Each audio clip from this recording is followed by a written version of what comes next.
अघोषित उत्पीड़न पैटर्न अब उजागर। 22 जून 2025 को एक आत्मघाती हमलावर सीरिया के दमिश्क में मार एलियास चर्च में घुस गया।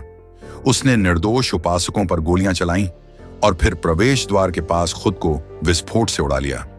कम से कम 25 लोग मारे गए और लगभग 60 घायल हो गए। चर्च, प्रार्थना और शांति का स्थान तुरंत कब्रिस्तान में बदल दिया गया। गृह युद्ध धीमा होने के बाद राजधानी में यह पहला सफल आत्मघाती हमला है। और यह सिर्फ एक और आतंकवादी हमला नहीं है, यह सीरिया के ईसाई अल्पसंख्यक पर सीधा हमला है।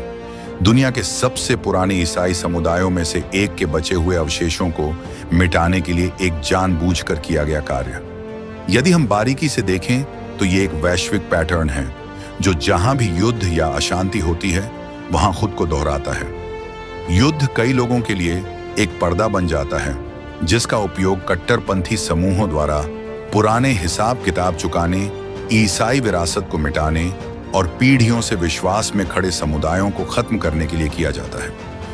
रूसी आक्रमण के बाद से यूक्रेन में 600 से अधिक चर्च और धार्मिक स्थल नष्ट हो गए हैं। इसी महीने कीव में सेंट सोफिया कैथेड्रल पर हमला किया गया था।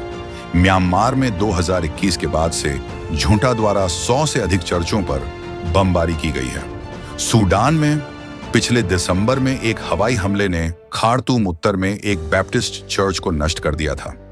लेबनान में अक्टूबर 2024 में एक इजरायली हमले ने डेढ़ घया में सेंट जॉर्ज चर्च को नष्ट कर दिया, जिसमें 8 शरण लिए हुए नागरिक मारे गए। यहां तक कि भारत जैसे शांतिकालीन लोकतंत्रों में भी राजनीतिक अशांति के दौरान घटनाएं बढ़ जाती हैं। सीएए विरोधी प्रदर्शनों और उसके बाद हुए सांप्रदायिक दंगों के दौरान मस्जिदों के साथ साथ ईसाई चर्चों में भी तोड़फोड़ की गई।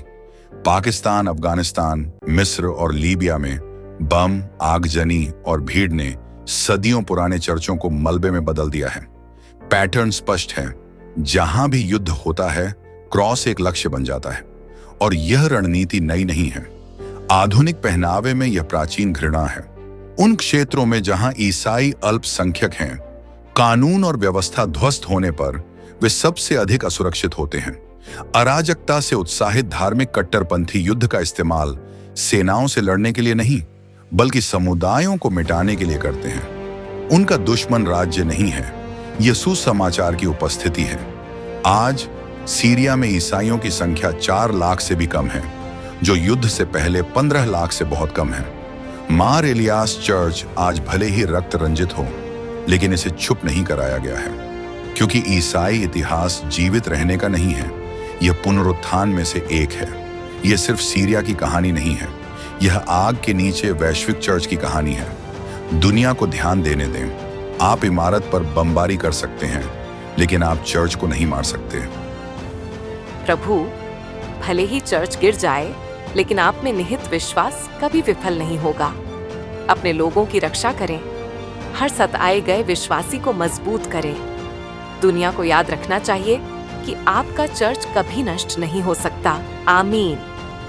हम इसे रे ऑफ होप क्यों कहते हैं? क्योंकि हमारा मानना है कि प्रार्थना इस अंधेरी दुनिया में आशा की किरण है।